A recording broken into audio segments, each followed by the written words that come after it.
So they should be good for an hour. Good. Good. That's perfect. That should be just enough time. Yeah. Hey, everybody. Welcome to episode 110 of WB Roundtable. My name is Kyle, and I'm happy to be here with you this fine evening. John, how are you doing tonight? I'm doing great, Kyle. How about yourself? Ah, fantastic. Just so happy to be here on this pleasant, sweaty, hot day up in sunny Michigan, where we're doing fun WordPress stuff every day.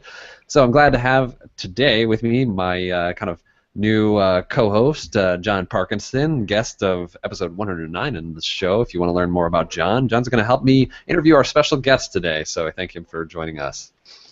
So I am excited and pretty honored to have an extra special guest on our show today. This is the extra special. I don't say extra special for every guest we've had on the show, and we've had a lot of guests on this year's show. So for episode 110, we got the one and only David Bisset from Florida. Thank you for joining us, David. Hey, no problem. Our weather is just slightly hotter than yours. Just slightly. A whole lot muggier. Ah, that's fine. So only. Yes. Thank you for stating the obvious. Thank you. Yeah. It is a beautiful summer and a good time to be alive and a good time to be involved in WordPress and this great community. 2 out of the 3 ain't bad, right? Right. All right. So David, honored to be here. Honored to be here. We are honored to have you.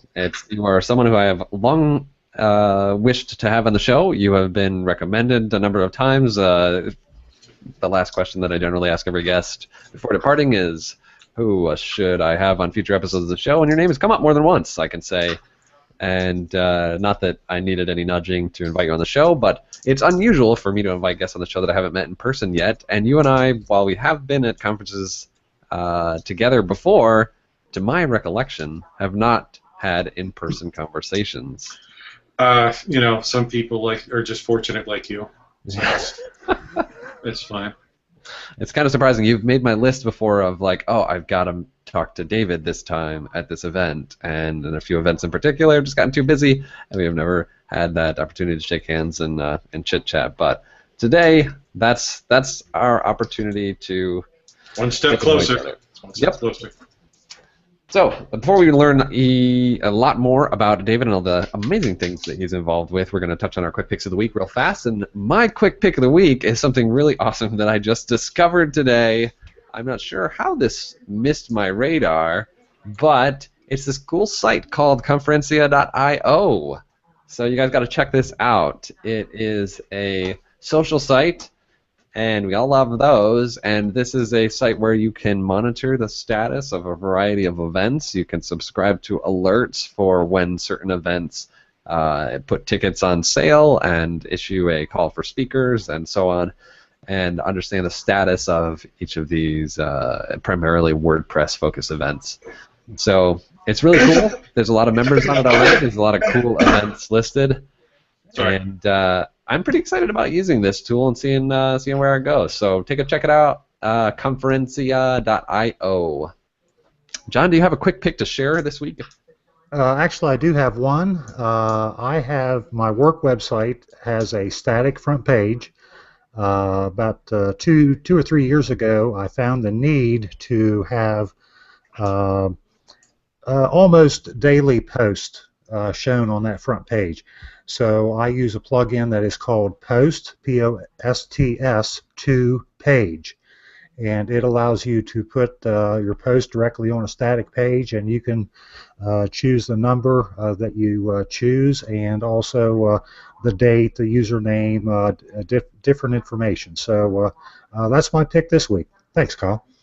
Thank you, John. David, do you have anything that you'd like to share with us tonight? That's like you mean like one of your fine selections? Gee. Well, you took one of mine that I had already kind of, and I wonder why. I wonder what we'll be talking about later. Well, if I think of something great, I'll let you know. But I do like to promote other people's conferences and events, and because they kind of promote mine. So I just want to remind everyone that we have WordCamp Tampa and WordCamp Orlando. They're still calling for speakers, and tickets are still on sale for both those events. They're happening in September and October. So that is something that I like to promote, and they're true, wonderful, fantastic events. Perfect. Thank you, David. I was going to say I'm a little disappointed, but those are good. But you are generally someone well known as the guy who has his ear to the ground and knows a lot of what's new and what's going on. And you are typically the kind of person that I would say, hey, I need a quick pick. David could probably hook me up. Anywho, moving on. Thanks for those great recommendations, folks. So, David, this show's about you. We're going to learn about your background and the things that you're involved with today and what you're trying to do in the future. So let's start with the past a little bit and get a sense of how you got to where you are today. Take us back to before your career really got on track. You started doing things professionally. What is it when you were young that you really set out to do, you thought was going to be your profession? Let's see, stand-up comedian, but that quickly died. And I think I've been a programmer since I used to program in the old Apple IIs in elementary school. And I know what a 5.5-inch floppy is. Oh. So that shows you how old I was. And flash forward. Oh, jeez. Words I'm not good at. Hold on a second. Fast forward.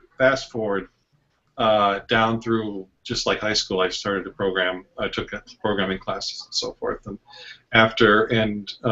this was before the internet.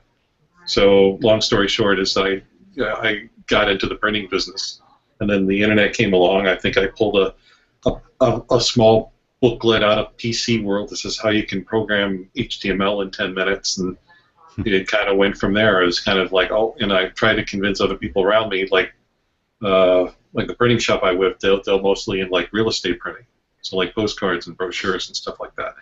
You know, the stuff that you pick up when you go to see a house and then immediately, throw away, that kind of stuff.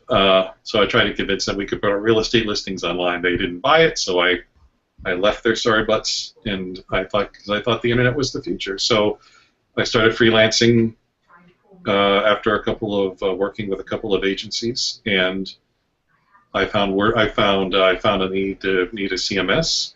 So because I was doing client jobs, had my own proprietary CMS, but it sucked. The code was so bad. I was burning out monitors. It was monitors couldn't take the suckage.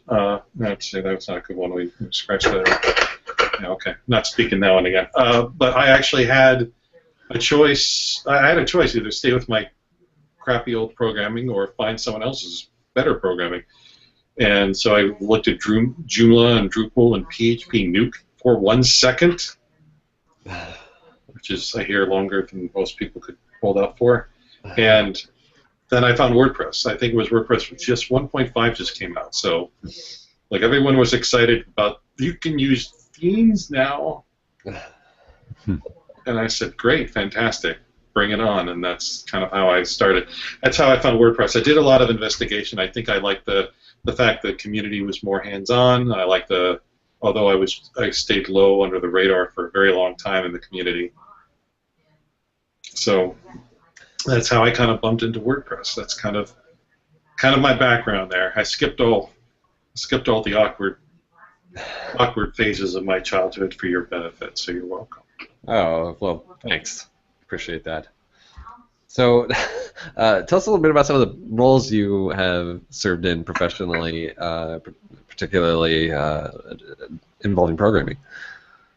What roles? Let's see. Oh, I have done a little bit of everything, which explains a lot. I've done a lot of .NET before I got into PHP, and then when I got into PHP, I've been everything from a junior developer to a project manager, managing multiple people live in a building. This was before remote was really taking off. Yeah. So now that I work with other project managers, I can feel their pain a little bit. Programming-wise, I used to do a lot of work for Delta and Continental Airlines when they both still, well, at least one of them still existed. So I did a lot of work. I also did a lot of. I actually started off in design more before development. So I was into more of designing sites, designing user experiences, doing user. I knew I was going to forget a word. Usability tests, where you drag people in off the street, throw them in front of the computer, and say, "Find something. Use our website. We're going to record you." Sounds like a episode of Criminal Minds or something, but back then it was, we really had to get hands-on because there really wasn't, still, the internet was still very new, so we learned a lot from that. But then I kind of decided to go into development because I don't have to talk to as many people. So you've been freelancing for a while now. A long time, yeah, almost 10 years. So Remarkable. Remarkable. Yeah, must be doing something right. I guess so. Have there been any moments during those 10 years where you considered alternate plans? Partnering, getting a job? Oh, I thought you meant like, leave my family, start all over again in another city type of thing. That was my next... That's been on the table very briefly. I don't think I could ever physically work in an office again. I think I'm very, very spoiled. I mean, it would have maybe something very, very close by, but my home office has been my office for 10 years, and I think that's, a lot of people, a lot of developers, especially WordPress developers, PHP developers, can understand that. They probably have worked out of their homes for quite some time. So I haven't really considered much of anything else. I've been doing a lot of freelance work. A lot of it's through word of mouth. So, and the fact when I started when BuddyPress started coming out, I started to grab a hold of that. So it's been 3 or 4 or 5 years since I've been working with BuddyPress. So a lot of my freelance work used to and still does come from people who need BuddyPress work to be done, because there's not a lot of quality developers out there that are available. So. Fascinating. Yeah, your name always comes up in the kind of BuddyPress community for contractors. Oh, okay, good. Yes, my name comes up a lot. Let's just keep it professional. Yeah, but that's been a really great, and I've got a lot of. The BuddyPress community is very, very small, as you can imagine, but it's been a wonderful community, and people from Loon, from John Jacoby, and lots of other people. They've been very supportive, especially since I'm more of a project developer guy than the core contributor person. So it's a very great community, and if you're interested in social networking and stuff like that, the BuddyPress community is always looking for more developers, and they're also looking for designers. So if you know someone who's a designer and who wants to contribute to the project, that's, I think, their biggest need right now is designers, because they're designing new theme packets for BuddyPress and all this other things too. So. Right.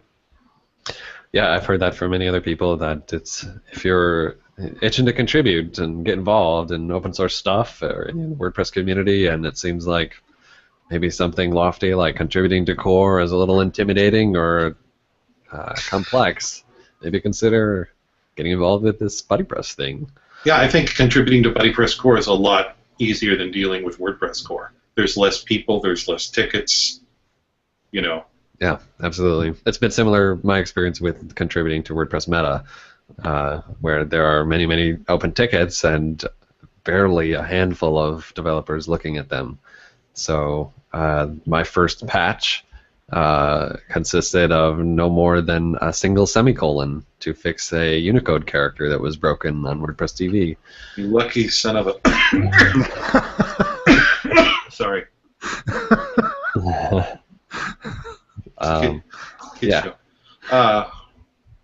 Well, speaking of BuddyPress, actually, if there was ever a pick to get, if people use BuddyPress, there's a great plugin out there called DT Reactions, and basically this is a plugin that you use with BuddyPress that allows you to add emoji to your BuddyPress messages and updates. So it's that would be my pick recently. Oh, that's fantastic. I love it. There's also, I forget what the WordPress. There's also a WordPress plugin that does it without BuddyPress. That does it to the, I think the comment section. I can't remember the plugin's name. It's Studio Audience can help us out there later. So. Yeah. Yeah. Thanks for that great recommendation. That is good. So I find it fascinating and really cool and inspiring how apparently successful you've been at kind of narrowing your focus as a freelancer and specializing, which is something that so many struggle with. There are a lot of freelancers out there in small agencies in similar positions taking the work that comes to us. You know, I run a small agency myself and know firsthand how difficult it can be. Granted, you've been doing it a few more years, but how difficult it will be to be very selective about the work that you want to do and to really specialize in something that you can hone your skills, increase your prices, make a name for yourself, as opposed to just taking everything and anything that comes your way. Can you speak to kind of your evolution of your freelance business and how you came to appreciate specializing and how it's been successful for you? Was that slow? Was that sudden? What was the thought process behind it? Yeah, I don't think a long question. Oh no,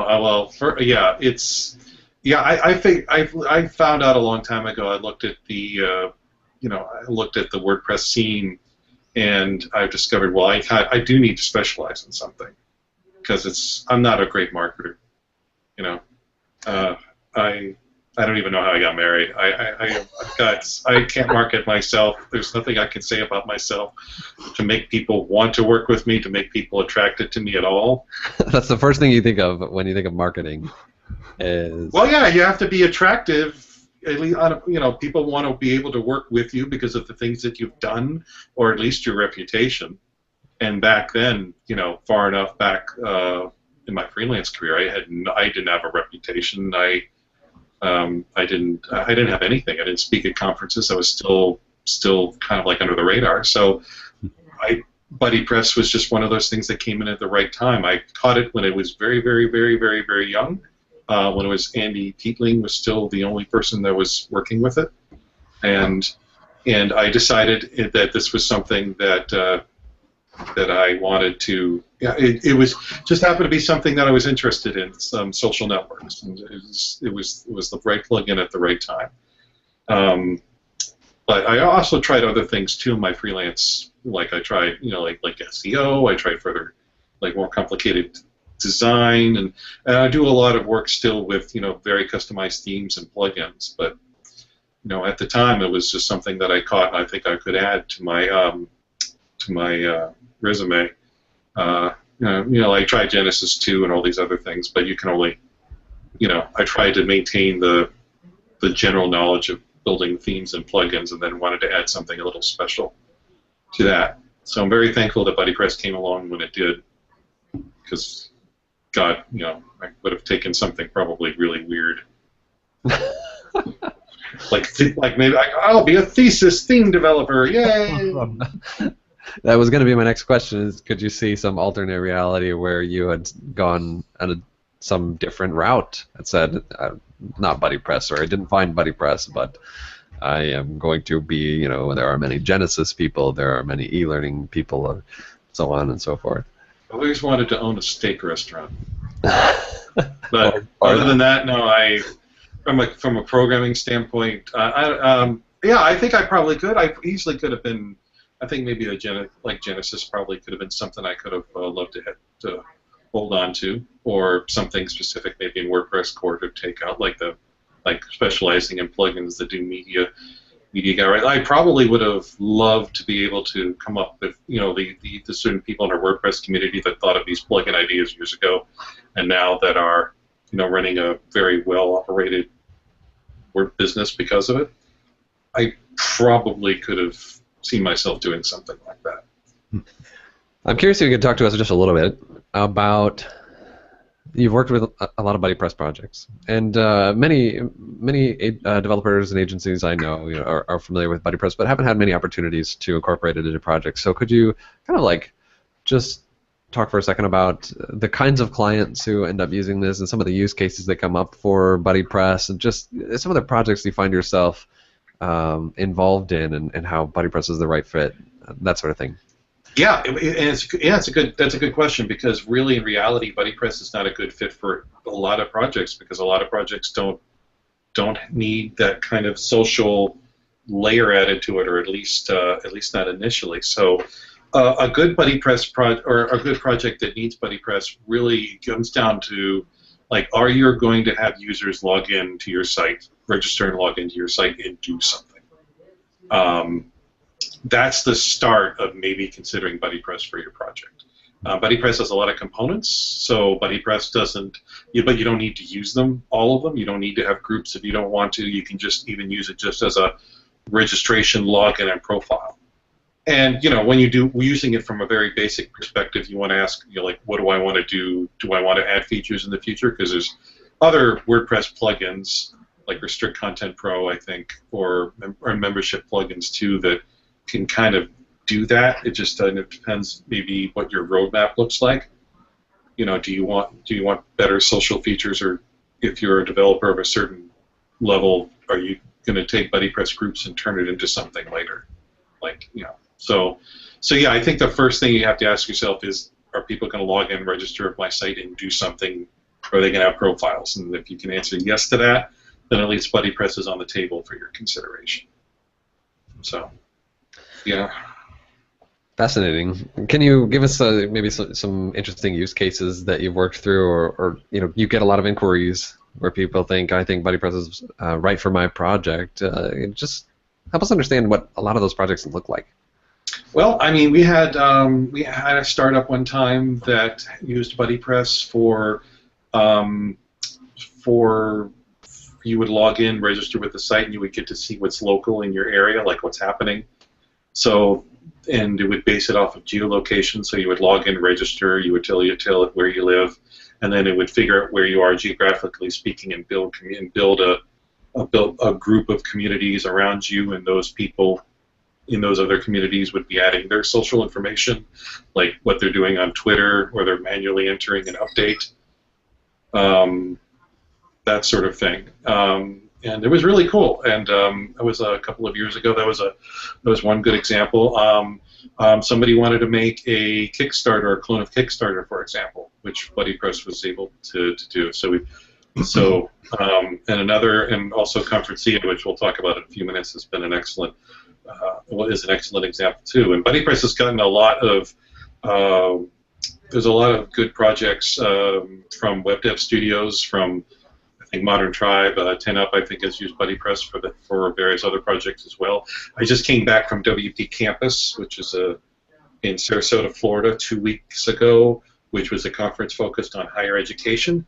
And I did a talk there, and I showcased a couple of BuddyPress sites, and I can share the link afterwards for the slides. But higher educational was using BuddyPress for a variety of different reasons to keep. One of them was not even a school; it was parents were constructed a BuddyPress community just so they could communicate with other parents of the kids that were going to that college. It was a very simplistic installation.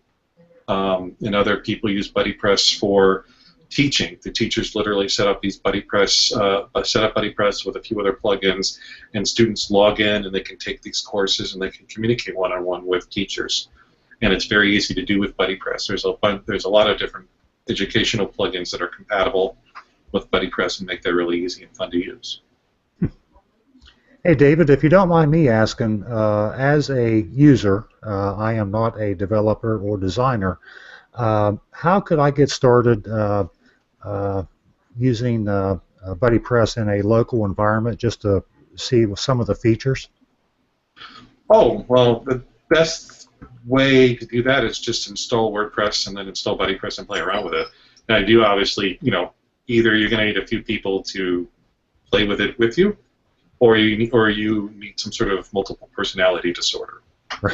Because you want to be able to friend other people, follow other people, message other people. I mean, it's very easy for a default version of BuddyPress and WordPress, and that's when I talk to clients. I say, especially, hey, how does this plugin work with BuddyPress? And sometimes I don't know. Sometimes the first time I hear about a plugin or don't know what their needs are, so I install install WordPress and BuddyPress and just tell people to play with a default installation. So Yeah, and then your default BuddyPress.org has some very easy get started information where you can at least know what a group is. But really, if you click around for 20 minutes, you'll get it without a problem. It's very easy to pick up. Okay, thanks. Oh, that helped you or not? Yeah. It's a pretty awesome plugin and a cool sub community. Yeah, it's pretty much all I talk about because that's all I'm comfortable talking about at conferences. So sometimes it's like, oh, there goes that BuddyPress guy. Ah, that's funny. Or the BuddyPress guy ate all the food at the lunch or something. They always call me BuddyPress. You know, I need a bigger name tag apparently. Yeah.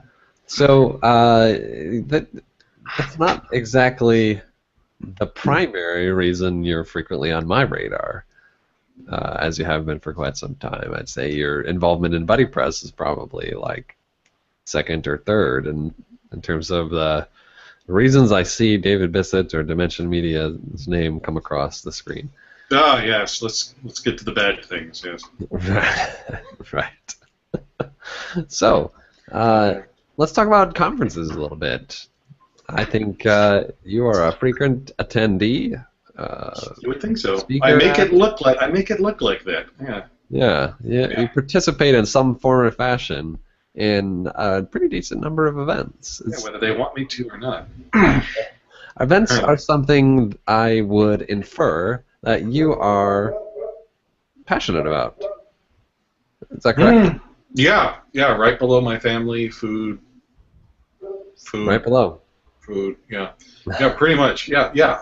In fact, like I said, I actually helped organize WP Campus a couple of weeks ago. That was the first event for higher education.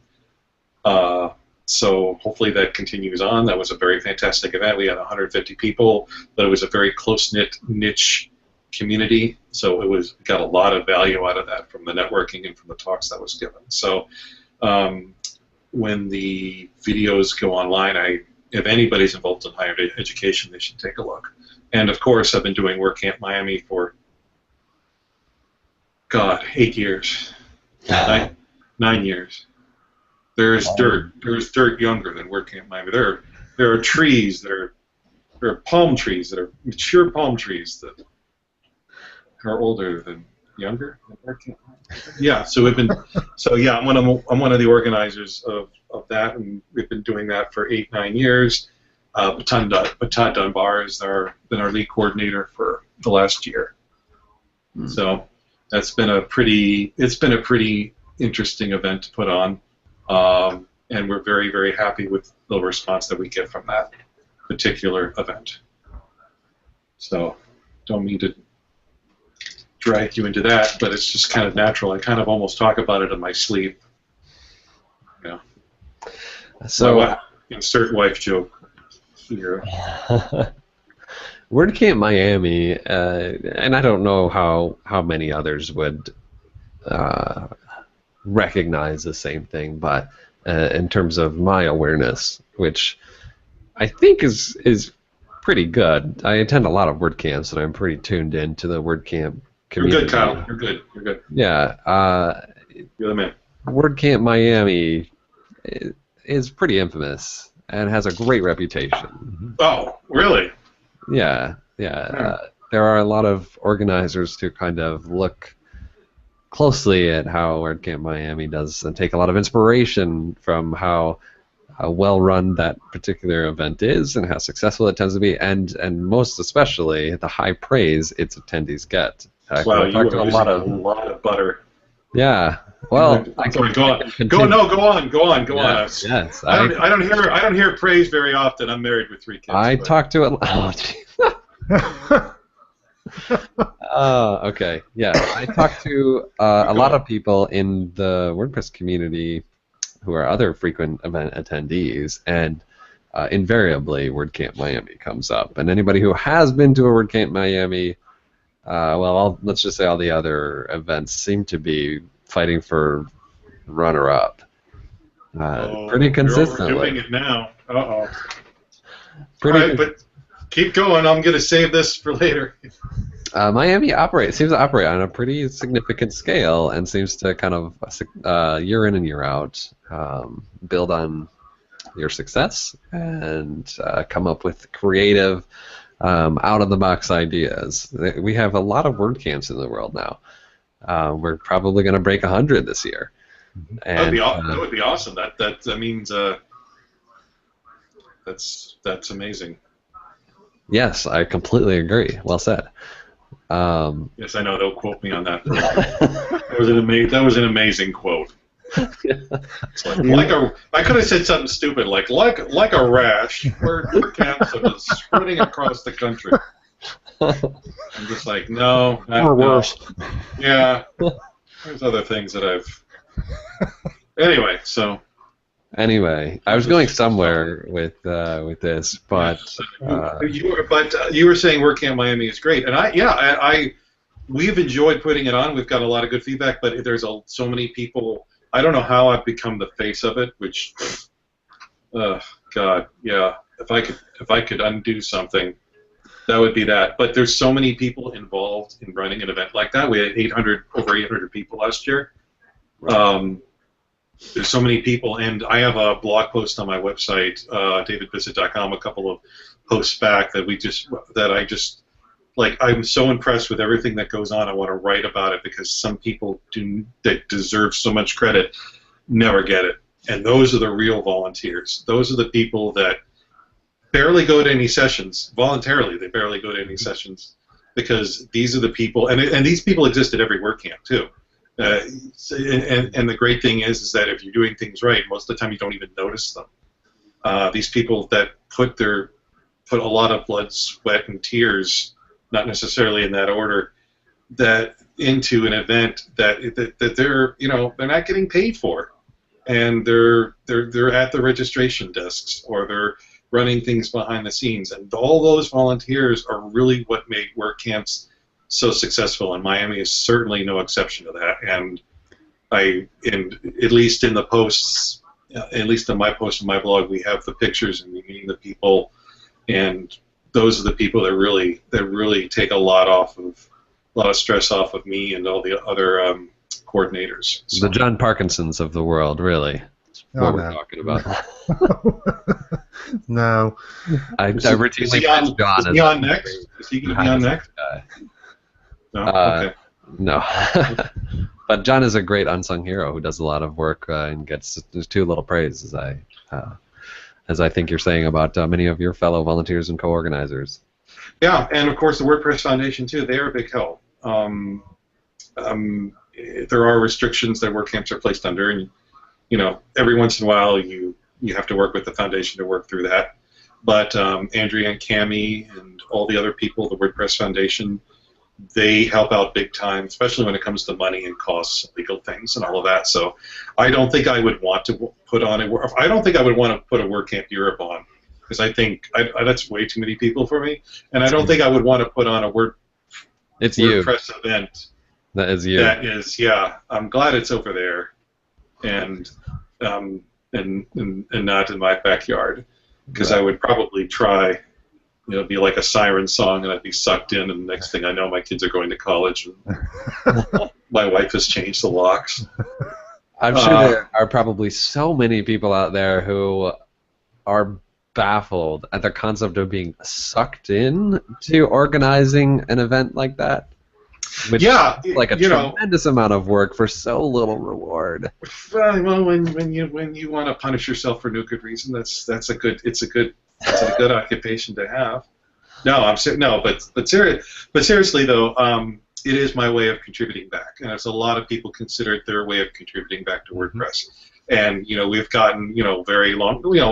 I think we've all matured in the community to realize that you don't have to be a core contributor to contribute back to WordPress. And I think if it wasn't for the WordCamps and this kind of I'm missing the word, but like fan base, for lack of a better word, I don't think WordPress would be as successful today as it currently is. There's education, there's networking.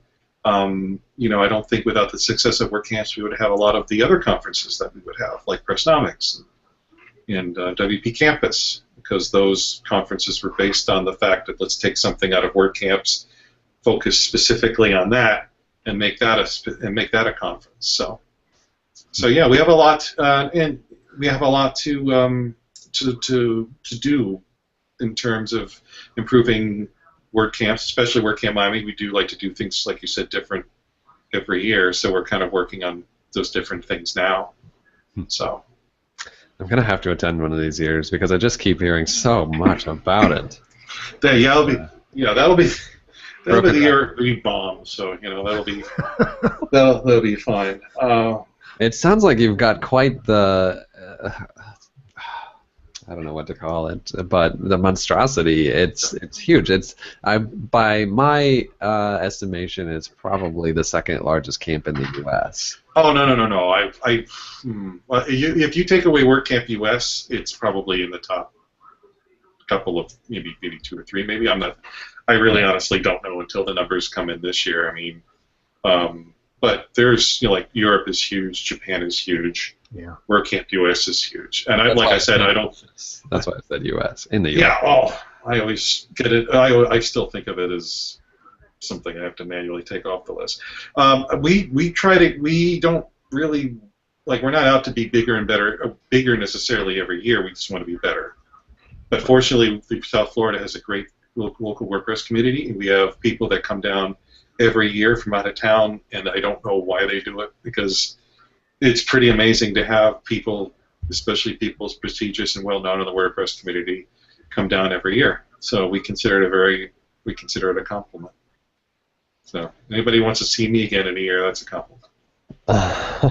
So we've got, and one of our big supporters also is Saeed Balki. He runs WP Beginner and Awesome Motive, and he's been a great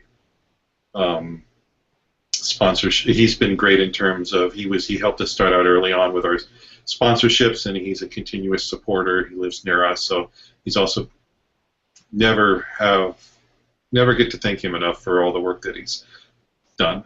So I understand you're also involved a little bit with Awesome Motive, which is a great company doing a lot of cool things. Can you tell us a little bit about what you're doing with them? Yeah, this was recent, though. This has been recent. This has no connection with the WordCamp stuff. Awesome Motive. I've been working with Awesome Motive now for, I think, 4 months or so. And I am doing continuous work for them on some of their products, including Enviro Gallery plugin, which is a very well-known, very popular, and very robust slide gallery plugin for WordPress. Right. So that's been really exciting. It's been really great working with really great people with that. So they also make other great products as well. So I suggest you check out awesomemotive.com. It lists all the products there. Includes Soliloquy. Yeah. Yeah. It's not my department. I don't work in that, so I don't need to pronounce it. Yes. Opt-in Monster's the big one. So, right. So yeah, all those plugins, and they're very great people to work under. I'm very fortunate to be able to work with people like that. It does seem as though it's a great team, and it's been kind of fun to watch. Saeed and Thomas grow their businesses and their teams, and do some pretty exciting projects. They're innovating in a lot of ways, and a lot of talent involved, and it's very cool to hear that you're involved. Not too surprising, I say. I can't say a lot, but they're going to be doing a lot of interesting things. So I would keep an eye on them. So. I can't say it surprises me. Not when those two aren't involved. No, for sure. All right, so we've got not a ton more time, but a few more topics to cover, and I would love to dive into them just a little bit, so you can give us kind of hit me, come on. All right. Come on. Since we were just talking about it a little bit, give me kind of like this. What's your best teaser to persuade me? Because it just take a little bit of persuasion to get me to invest that much on a trip to come to Miami next year. Do you have children? No. Are you married? Yes. All right. if your wife suddenly disappears and coming to Miami is the way to get her free, that would be one way of getting you down here. I would say that's true. Judging by your reaction, though, I'm not. No, maybe you're. Maybe that wouldn't motivate you. All right, let's move on to Plan B. I would say wait till the speakers come up, and then I think our speaker selection is pretty good. And we're always doing something different every year. So, and also we have BuddyCamp going on most years. That's a pretty. We also have a learning. We probably will bring back in some form the Learn JavaScript Deeply track, which I think we're the only one to have a track dedicated to that name that came out of Matt's mouth during last year's State of the Word. So we probably will be focusing a lot more on those two couple of things. So if you're a developer, you want to learn more about JavaScript in various forms and would like to build some sample applications, that's probably what we're looking for. We're also big on you don't have children, so that eliminates the kid stuff. But I mean, there's well, if you could still participate, it'd just be creepy. You could also we also have a great developer track besides the JavaScript stuff, and also we'll be introducing some next year, some interesting interactive things. So if you're at the conference or on the live stream, we might be tying in the Conferencia website to that, and some of the things that we've been beta testing, some things now that we would love to see eventually, that we, if all things go the way they go, will eventually be probably used at WordCamp Miami. So it's definitely going to be, some of those things are going to be very unique, and some hopefully some things probably haven't been done at WordCamps before. So yeah. For example, I think one of the things that we're working with is a rating, handheld rating app. I blogged about it a little bit. We tried it at WP Campus a couple of weeks ago on just me, but we're working with ways of getting like cool, instant, and positive feedback from the attendees to the speakers as quickly as possible. And yeah, so the concept of it is that, and it may change, but for now it's just simply you have 4 emojis on this app, and the app is listing the speaker's name. And as the speaker is giving the talk, if you like something they say, maybe you hit the heart a couple of times, like you do on Periscope, where you hit the screen on Periscope and the little hearts come drifting up. Kind of like that, except the speaker has a choice of presenting certain emoji, and all of them can be positive. So it could be a heart, it could be a thumbs up, and a clap emoji or something like that. And then the whole idea would be to prevent the speaker of a timeline of what the attendees pushed, and so they can understand maybe what parts of their talk that they liked. So then we'll see how that goes, but that could be something that we're kind of involving into Miami for next year. And we always try to have different themes, and we might have different tracks as well. We always keep that. So the only thing I can say is I can't say anything too convincing right now, but I would say just keep to. And if you like nitrogen frozen ice cream, if you like food in general, it's always nice. And we don't, in being Miami, we really don't stick to the sunny Florida themes. So we have different.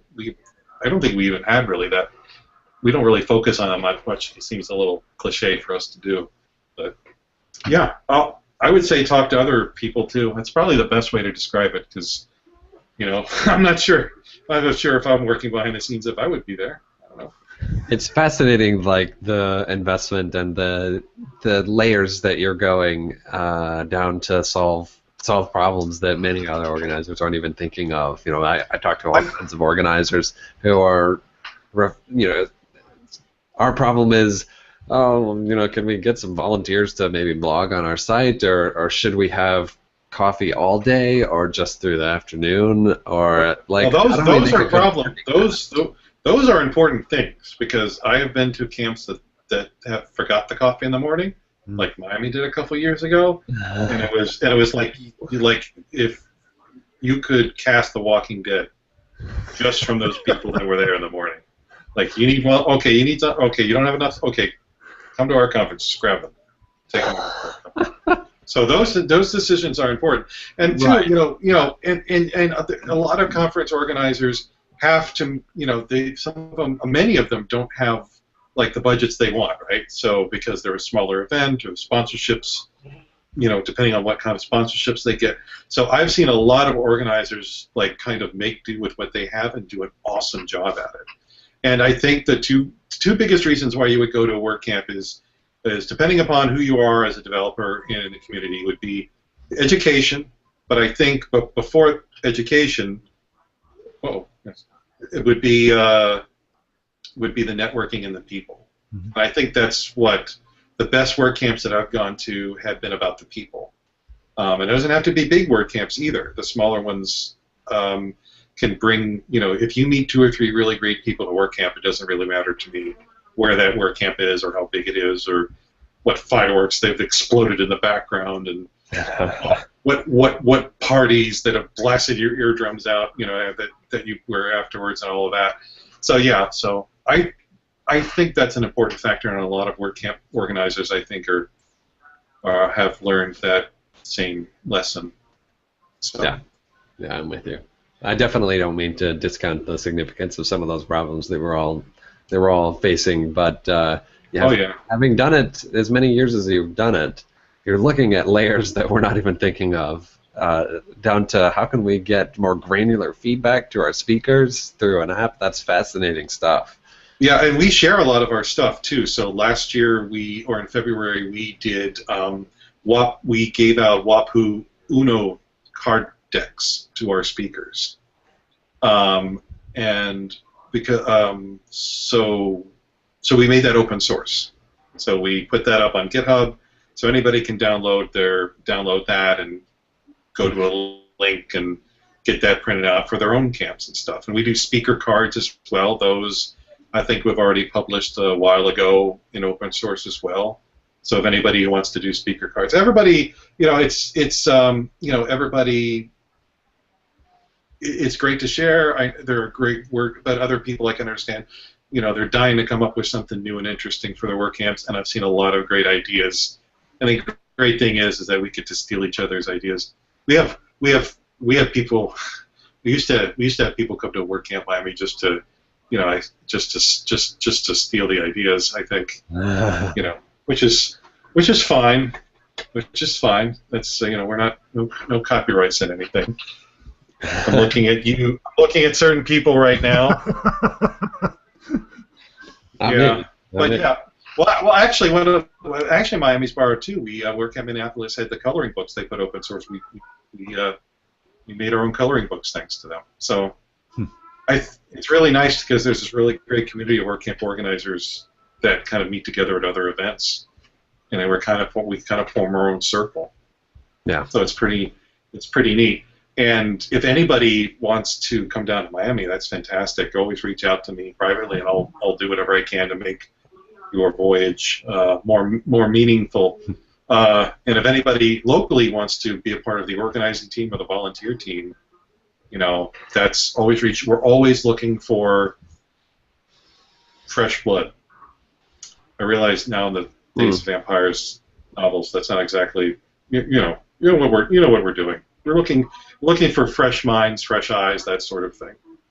And of course, any help would. I think our diversity has been pretty big for Miami too. So we're very proud of. We still have a ways to go to try to absorb more of our diverse community into the event.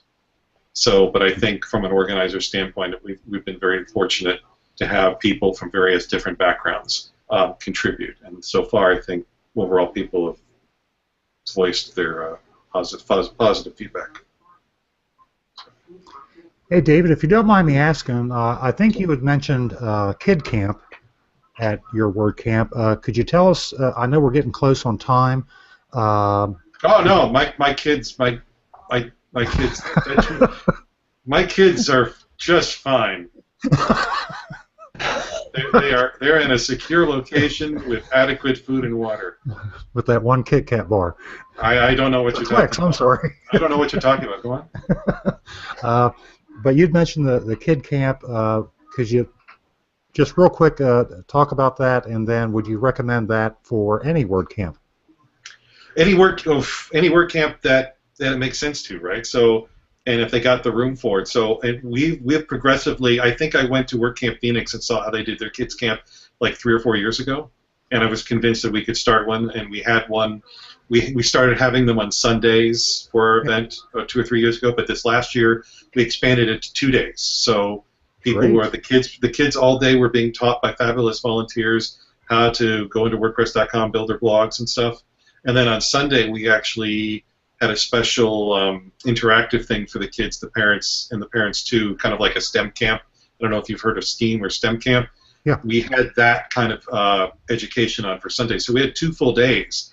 And that's the first time we've had 2 full days. I can't remember, and if any other camps had 2 full days of kids activities, I can't remember. So we're busting at the seams with kids. Well, I really got to stop with these horrible metaphors. But we've had it, and so my advice to you is that first of all, for WordCamps, you should know your meetups. You should know, send out surveys, see if there are families that are coming to WordCamp. A lot of people bring their kids anyway sometimes. Mm-hmm. So say, listen, and I think you probably get more reaction from your community instead of the husband coming and not the wife because the wife has to stay home or vice versa. You get the entire family coming. And WordCamps are family-friendly events. So, which it means certain things, like you don't put the big swear words on the big bulletin boards. Everything from that to trying to provide a very nice, safe community for the kids to be taught and interacted with. I think you definitely do it if you have a community that has enough children, even if it's just a few. Set aside a time, set aside a little camp, find the volunteers that can teach the children well, and I think it's a fantastic idea. It's getting more popular. See more camps starting to do it. I definitely think it's a positive. Great. And there's a lot of WordCamp mentors out there that have, myself and other people in the mentorship program for WordCamp that have that kind of knowledge too. You can just ask them. Which, by the way, if you want to be a WordCamp mentor, there's definitely a need for more WordCamp mentors in the program. I just talked with Andrea Middleton this morning, and we could definitely, if you are a WordCamp organizer, if you have the experience, you should approach her on Slack or send her an email or a tweet, because the WordCamp mentor program is doing great, but could use a lot more people, a lot more help. Huh. I've definitely talked with her about it. Yeah, definitely. Yeah, more hands, the better. Absolutely. Another question for you. How about giving us the lowdown on Conferencia.io? Tell us a little bit about the background and why you think that's awesome and everybody should sign up. Well, first of all, it's very, very, very beta. I don't want to rush people to it. It's kind of like I got one hot dog in the hot dog stand and there's a mob approaching me. I really don't have the wieners for it. That's another bad illustration. All right, hamburgers. Should have went with hamburgers. All right. So long story short, I used to do something called WP Armchair. It was just stupid. It was not stupid. It was just like something I kind of did on the side. And what WordCamps, it would monitor WordCamps on social media, and all it was just a page that would just list out like all the work, like a page dedicated to each WordCamp, and it would put the social stuff up there. Now there's kind of a WordPress plugin that kind of does it if you turn it on for WordCamps. Some WordCamps turn on, some of them don't. But I decided my conference website was kind of a sequel to that, where instead of just monitoring social, which it does, it's kind of a social network, and it's not just for WordCamps. It is really for any type of event. You can register, pick the camps that you've gone to, are going to, maybe you're a speaker at one, and then you get to see what other camps or events or conferences your friends are going to. And it's really cool because I almost have the notification stuff down where I'm tired of people saying, "Oh, I missed this speaker window," or "I missed the ticket window for this conference." Well, what if you got a reminder every week that basically told you what camps you were interested in or what camps you're monitoring, and they would help you with the dates? And that's something that the site is going to be doing very, very soon. And we also have a Slack app, so you can install Conferencia in your Slack and you can do a very basic search of the events and pull them up. So I think that'll, by nudge Brian, we're going to get that installed in PostStatus pretty soon.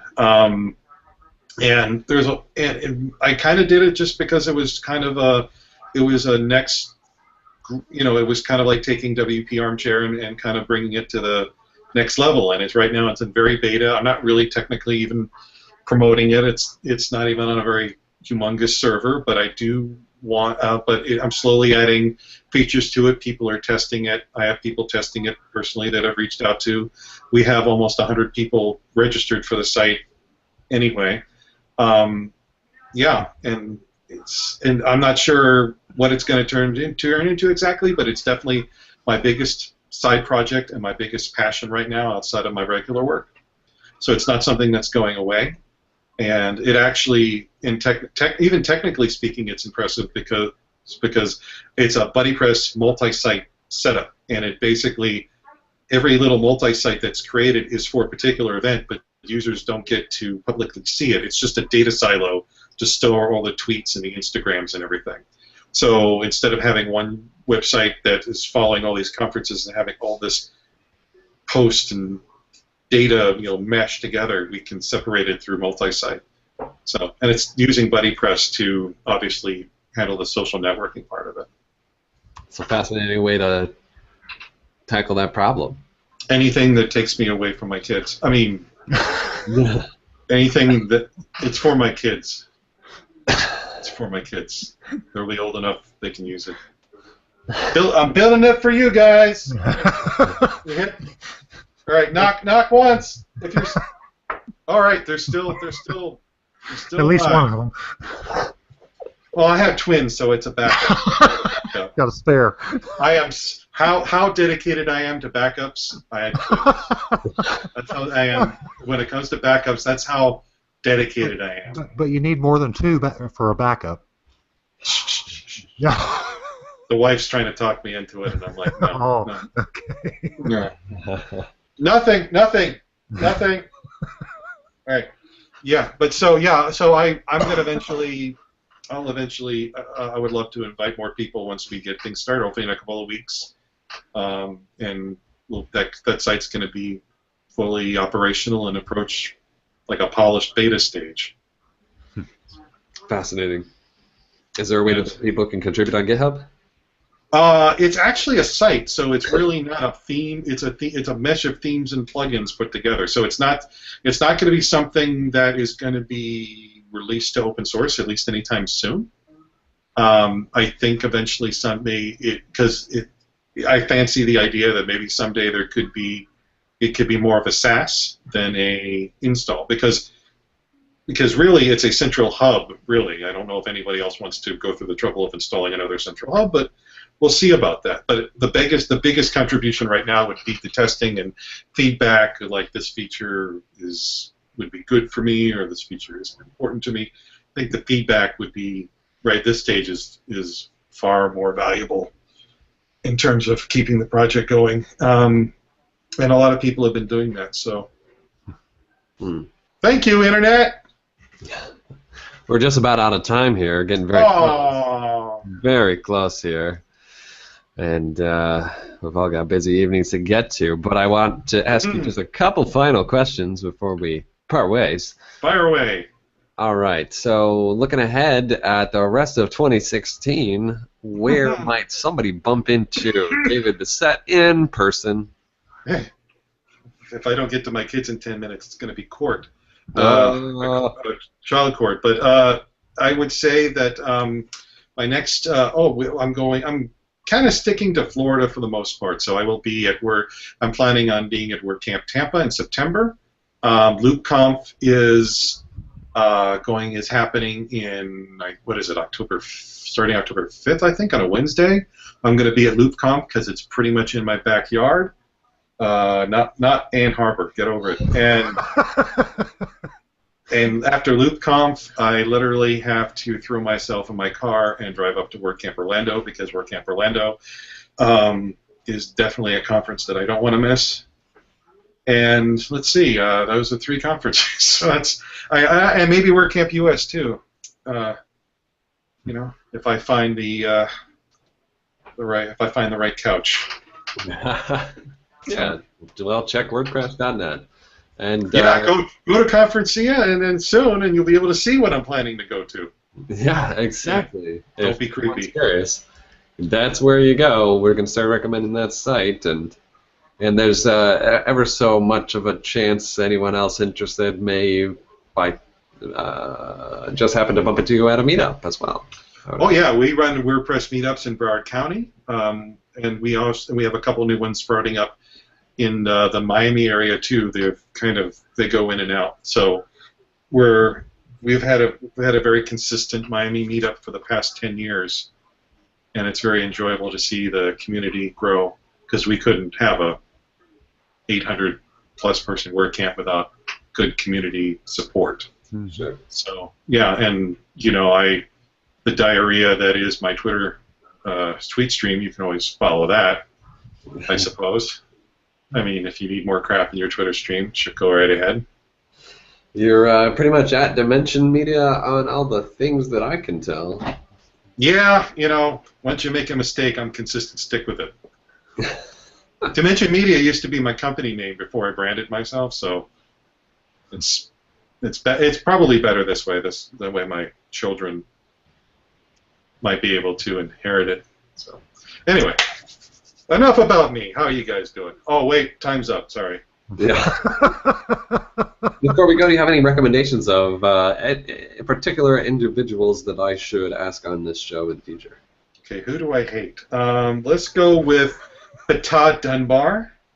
Oh, good choice. Yes. Yes, he's a very busy guy, but he deserves a lot of exposure and credit, especially for the work that he's done locally in South Florida through his teaching and through WordCamp Miami. Have you ever had Rachel Carden on the program? Yes. All right. Well, okay. Scratch her off your list then. Paul Gibbs is also good. Also a great choice. Yes. Anybody from, and I would say anybody from the BuddyPress, like John Jacoby. You probably had John on, right? Of course, of course. Okay. So, all the other BuddyPress contributors are great people. So, and I don't think you've had Paul Gibbs on, so that name came to mind faster. You're correct. So, yeah. Yeah, pretty much. And I think your program has spanned all the people that I know, or at least the people that acknowledge that I'm friends with them. So my team's a short list, pretty much. Yes, pretty much. But yeah, I definitely think you should drag those people in. Can do, sir. So before we officially finally part ways, is there any final parting words or anything that you would like to plug or encourage people to take action on before we say goodbye? No, I can't think of anything. I still got to know what this Pokemon Go thing is, so I've got to take care of that. It'll never last. No. It's like the internet. Yes. Yeah, I with an old lady who said this whole internet thing is a. Yeah, I mean, well, I don't know if it still gets to be popular by January, we're going to have to do Pokemon trading cards for the speakers, and we're going to have to find little games to. Oh God, I really hope it's dead by then. I don't. I mean, I'm glad Nintendo is doing okay now. Yeah. Up and down a little bit. Yep. Yes, we have a heartbeat. No, but I really do want to thank John and you, Kyle, for inviting me on the program. It's nice to be for someone to hunt you down. That's not asking for money, and you guys do a great job of seeing some of your shows in the past. So I'm hoping to more in the future. Oh, you were the viewer. Well, yeah, I refreshed a couple times because I felt sorry for you. It's like 5 page views. All right. Hey, well, are you kidding? If you want to see bad stats, just look at my blog. I'm in the negative numbers in terms of traffic. I don't even know how that's possible. Google hasn't got back to me. So you guys are doing good work. Keep it up. Thank you, David, and thank you, John, and anyone who happened to tune in. I did see some live viewers on our little stats here, so That was me. That was me. That was the next tab, but that's fine. All right. Well, is this going to be recorded? This was recorded, and it will be live on YouTube as soon as this is. I hit the stop broadcast button, and it will be live on our iTunes feed sometime in the summer of 2019. When I get around. Oh, you're on my schedule. Oh, that's perfect. Yes. Yes, that's about how long I have to paint the house. So it's a race. Who gets to do what first? Yeah. But thank you guys. I'm very, very honored. Thank you, David. So grateful to have you on the show. That's a wrap for us, folks. 110 episodes in, and you guys have a good night. Konnichiwa.